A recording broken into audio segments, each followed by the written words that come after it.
किसी matter, substance या object से यानी कि वस्तुओं से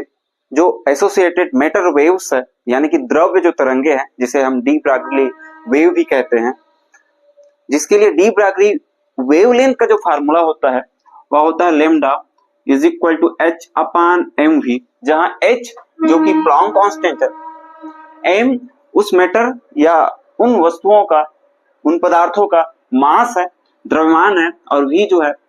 वेलोसिटी है उस मैटर का, उन पदार्थों का जिससे एसोसिएटेड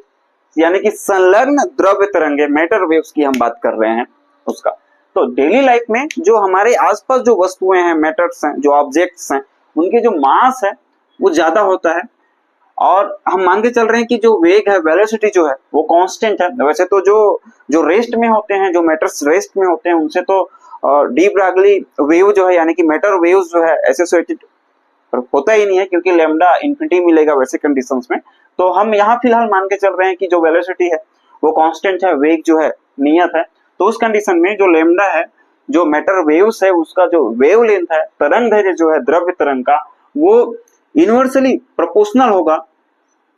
मास के, मैटर के, उन पदार्थों के। तो हमारे डेली लाइफ में हमारे आसपास जो वस्तुएं हैं, जो मैटर्स हैं, जो पदार्थ हैं, उनके मास जो है ज्यादा होता है। तो मास अगर ज्यादा होगा तो वेवलेंथ जो है छोटा होगा, और यही कारण है कि डेली लाइफ में जो मैटर वेव्स है वो हमें दिखाई नहीं देते हैं।